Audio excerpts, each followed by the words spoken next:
Oke. Bismillahirrahmanirrahim. Assalamualaikum warahmatullahi wabarakatuh. Terima kasih atas waktunya buat Bapak Ibu guru.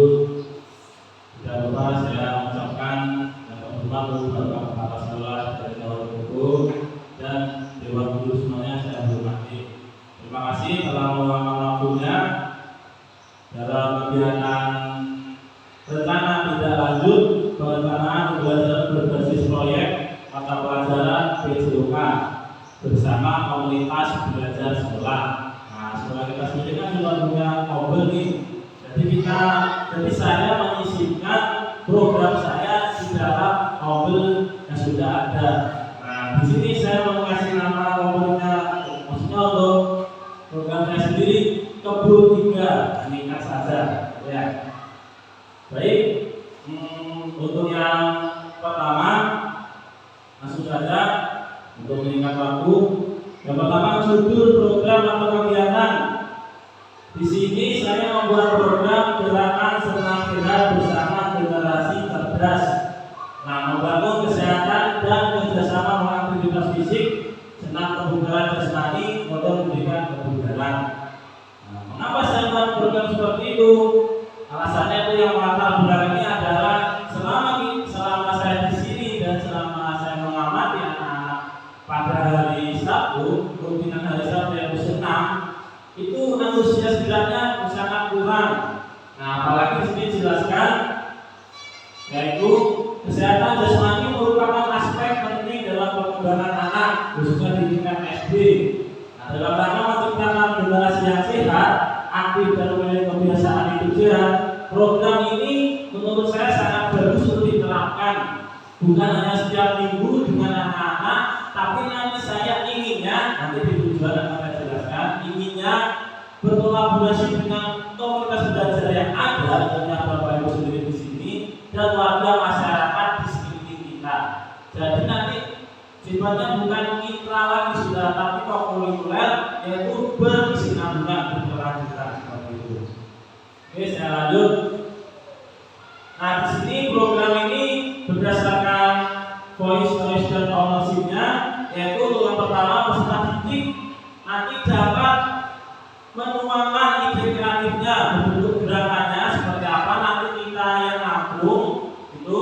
Terus untuk musiknya pun peserta didik boleh pilih senangan mereka apa. Jadi pembelajaran berbasis proyek ini berpusat kepada peserta didik. Intinya Kombel di sini hanya sebagai wadah untuk menampung aspirasi dari peserta didik tersebut. Mulai dari kelas 1 sampai kelas 6, misalkan ada ide apapun kita tampung. Kita nanti buat jalan keluar yang terbaik seperti apa laluannya. Nah, selanjutnya sebenarnya ada tujuh aset dalam belajar PJOK meliputi manusia, sosial, fisik, lingkungan, agama, finansial, dan politik. Tapi di sini hanya saya terapkan yaitu 3, manusia, sosial, dan fisik saja. Manusianya meliputi yang pertama pastinya kepala sekolah, guru PJOK saya sendiri, dan tentunya guru dalam komunitas belajar sekolah tersebut dan peserta didik. Sosialnya yaitu komunitas belajar yang kita miliki dan hubungan antara peserta didik, dan tentunya paguyuban wali kelas atau orang tua itu sangat wajib terlibat nantinya. Oke, lanjut. Tujuan program, nah, meningkatkan kebugaran fisik siswa. Kedua, meningkatkan kerjasama dan semangat kebersamaan. Ketiga, mendorong budaya hidup sehat. Keempat, melibatkan komunitas sekolah. Ini intinya. Yang kelima, menumbuhkan kepedulian terhadap kesehatan. Selanjutnya yaitu capaian. Nah, di sini saya ada 5 indikator atau kategori, ada 5 di situ. Tujuannya pertama, meningkatkan kebugaran fisik siswa. Nah, setiap minggu sudah kita laksanakan di sekolah. Pastinya melalui hal-hal tersebut, peningkatan kebugaran siswa itu sedikit banyak di situ akan tumbuh. Namun di tujuan selanjutnya akan itu berjenjang. Namanya yang tujuan nomor 2, meningkatkan kerjasama dan semangat kebersamaan. Saya sudah bentuk kelompok kecil di kelas. Kemarin sudah kelas 6 saya bentuk. Ada 2 grup untuk melakukan senam. Saya videokan, saya upload di YouTube.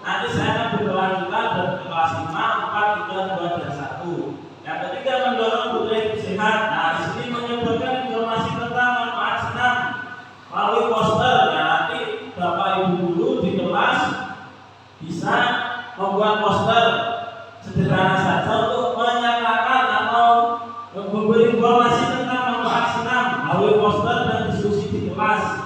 Nah, menjadikan kegiatan senam itu rutin. Selanjutnya, yang keempat, melibatkan komunitas sekolah. Nah, di sini saya berharap banyak, bukan hanya peserta didik, tapi nantinya mungkin sebulan sekali atau 2 bulan sekali atau 3 bulan sekali kita berkolaborasi dengan warga sekitar, senam bersama di sini pada hari Sabtu. Nanti teknisnya seperti apa, nanti kita bahas bersama setelah kegiatan yang ini, ini. Oke, yang kelima, menumbuhkan kepedulian terhadap kesehatan. Pastinya di sini setelah melakukan kegiatan fisik, anak-anak akan tahu ternyata melakukan kegiatan fisik itu menerapkan sekali atau kepedulian terhadap kesehatannya itu sangat antusias anak-anak itu nanti tentunya. Kemudian yang kelima, struktur program. Nah, saya sudah jelaskan di awal tadi, bersifat non-kulikuler, yaitu berkelanjutan. Selanjutnya yaitu anggota belajar berkolaborasi dengan operator sekolah, dengan guru di bidang matematika, bahkan nanti guru kimia pun, ekstrakurikuler seni, bahkan ekstrakurikuler bahasa, nanti tentunya di situ. Selanjutnya, pernyataan tentang kapasitas yang dimiliki kelas atau sekolah. Nah, sekolah di sini alhamdulillah setelah kedatangan Pak Mahfud 2 tahun yang lalu, kita sudah memiliki banyak gedung, anggaran gedung. Tentunya di sini ada salah satu gedung yang sering kita gunakan, nah, yaitu lab ini sendiri untuk menunjang pembelajaran peserta didik. Nah, selanjutnya rencana evaluasi. Yang pertama, evaluasi proses, evaluasi hasil, evaluasi keterlibatan komunitas, dan evaluasi kualitas program. Kemungkinan tantangannya ya, yang pertama, kurangnya waktu untuk pelaksanaan. Saya kira untuk akhir-akhir ini Bapak Ibu sendiri waktunya itu terbatas karena banyak kegiatan individu maupun kegiatan instansi seperti itu. Tantangan partisipasi orang tua, rata-rata di sini yang berpartisipasi hanya orang tua perempuan, yang laki-laki cenderung bekerja seperti itu. Keterbatasan fasilitas, kita mungkin untuk lapangan cukup memadai, tapi jika nanti kita lakukan senam di dalam ruangan, kita mungkin tidak mencukupi. Soalnya ruangan kita terbatas, mungkin cukup untuk 20 sampai 25 orang saja. Selanjutnya, kesimpulan. Nah, dengan merencanakan program ini secara komprehensif atau secara luas dan menyeluruh, diharapkan dapat tercipta sebuah komunitas belajar yang aktif dan sehat. Jadi kita tidak hanya menuntut untuk yang akademiknya saja, tapi nanti kita yang akademik kita olah dari dini, dari kesehatan tubuhnya dulu, kemudian kesehatan itu seperti apa, seperti itu. Dan mampu menumbuhkan kebiasaan hidup sehat yang bermanfaat bagi siswa dan seluruh komunitas belajar sekolah. Jadi tidak hanya siswa pun, bahkan untuk gurunya itu senam itu boleh, sangat diperbolehkan. Bahkan di depan boleh mencontohkan kayak anak-anak kemarin.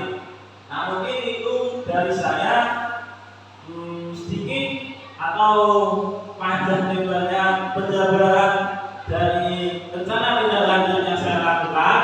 Mungkin ada yang ditanyakan untuk Bapak Ibu, depannya seperti apa?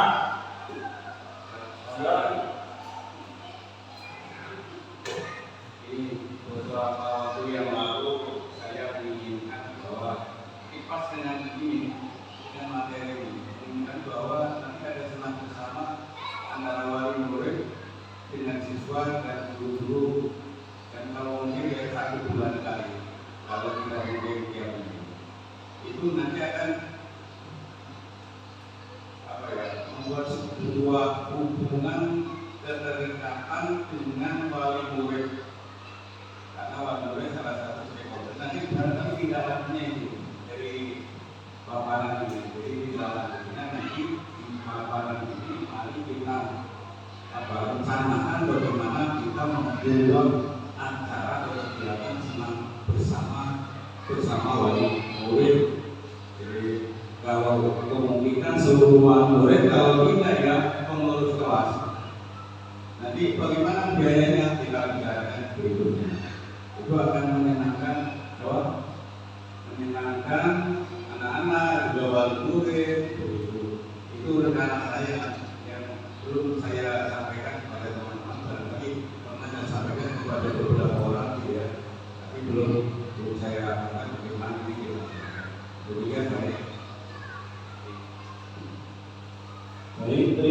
kasih Pak Mahfud atas apa yang disampaikan.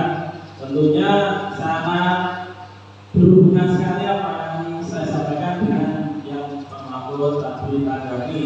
Tentunya saya juga berkeinginan berkolaborasi lebih lanjut dengan komunitas belajar kita sendiri dan tentunya dengan orang tua atau wali murid paguyuban kelas itu saja dulu kita awali antara bapak kecil berbicara nanti kita lanjut, kemudian kita realisasikan kegiatan senam bersama. Mungkin nanti Pak Ia bisa nyarikan senam dari wali murid kan banyak bentuknya Pak Ya. Nah mungkin itu cukup ya, ada pertanyaan lagi kan? Oh ada lagi. Terima kasih. Yang mau saya tanyakan, kegiatan ini apakah akan dilakukan bulanan atau 3 bulanan atau 1 bulan? Terus senam yang di anak-anak itu kan sudah ada, sudah kalau saran saya ingin menjadi anak-anak yang masih di depan itu kan hadiah. Nah, jadi ingin saja anak kelas 1 sama kelas 6 itu dilomba. Apa itu dilomba? Supaya anaknya maksudnya saja jangan kelas 5, kelas 4, kelas 6 ya, bisa juga anak kelas 1, 2 kamu sebagai instruktur supaya gantian. Nah, terus untuk supaya mereka hafal, mungkin Pak Heri bisa merubah beberapa anak yang itu mungkin saran saya untuk yang itu tambahan tujuan mungkin itu. Baik, terima kasih Pak Yun atas masukannya dan juga pertanyaannya. Nah, seperti yang dikatakan Bapak Kepala Sekolah tadi, ini bisa kita lakukan antara per 1 bulan, 2 bulan, 3 bulan. Nanti tergantung hasil musyawarah kita dengan anggota wali murid atau paguyuban. Nah, juga untuk yang anak-anak tadi itu sangat bagus. Soalnya apa? Sudah saya rencanakan seperti itu, namun ditambahi keterangan lebih lengkap oleh Pak Yon. Jadi kemarin sudah saya terapkan di kelas 6, jadi belum turun ke kelas 3 kayaknya seperti itu. Mungkin itu